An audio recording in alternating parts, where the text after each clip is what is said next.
So I did this presentation a while back for a group of police officers for our school district. We are one of those school districts that's big enough to where it has its own police force. It's not like security guards. No, it's not. It's not campus security monitors. It's like actual police officers who are stationed. Is that the right word? Not stationed. Assigned to this school district, and then during the nighttime they function as regular on-call police officers and do all sorts of police officer stuff. So yeah, we did this presentation, Mercedes and I. Now you might remember Mercedes as the co-host of Stuck Not Broken way back when. So she and I worked together and we were doing these presentations on the polyvagal theory for teachers and staff members, therapists, nurses, and the cops as well. So we were teaching about the defensive states in particular and how these defensive states, when we get stuck there or when we're experiencing them in the moment, maybe they can be felt as anxiety or as depression or as anger.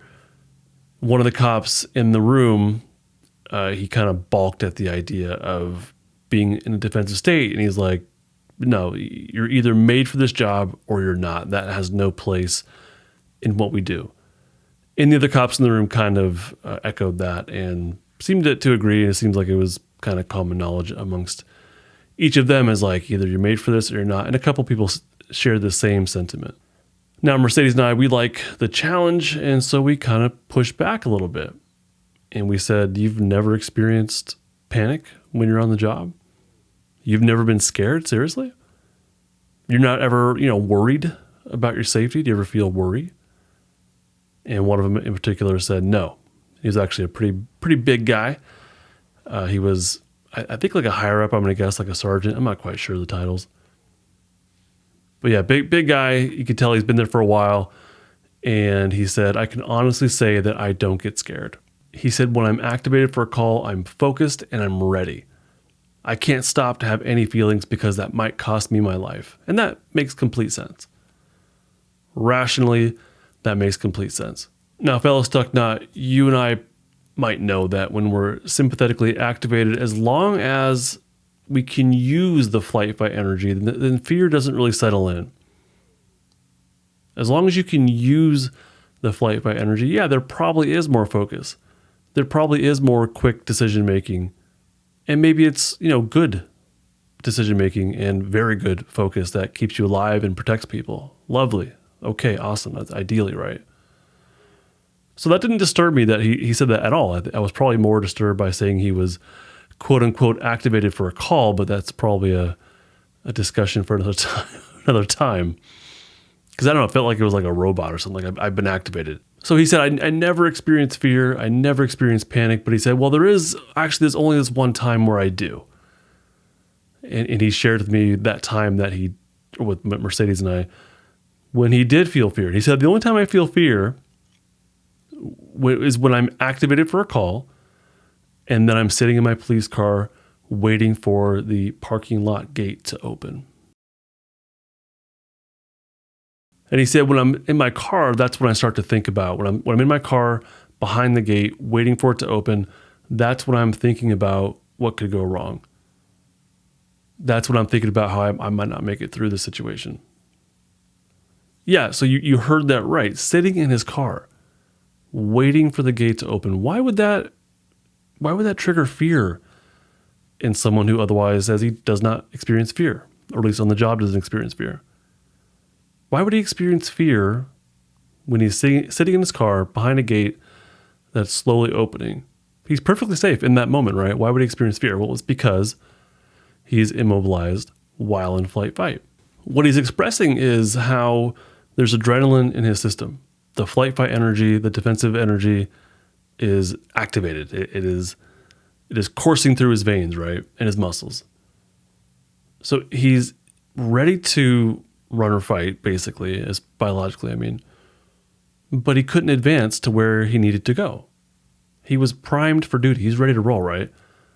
But he's stuck behind a slow-moving gate.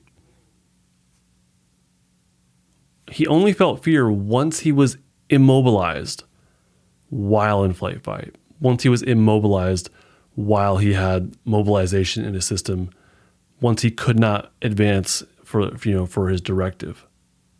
And so on top of that, after he's immobilized while in flight fight, we know that whatever polyvagal state we're in, that our story follows our state. That the thoughts in our brain follow the state that we are in. If you're in a safety state, you're going to have thoughts that are more positive and connective and empathetic and hopeful. If you're in a fight state, you're going to have thoughts that are more about like blame and anger and, avoiding responsibility maybe, or putting it on somebody else. So for this officer who's in a flight fight state, he is also immobilized while in flight fight. So the thoughts in his mind are more of a fearful freeze, because he's thinking about how he's not going to make it through. He's thinking about how he may not get home to his family. He's thinking about how he won't be able to help whatever the situation is, and that the worst thing's going to happen.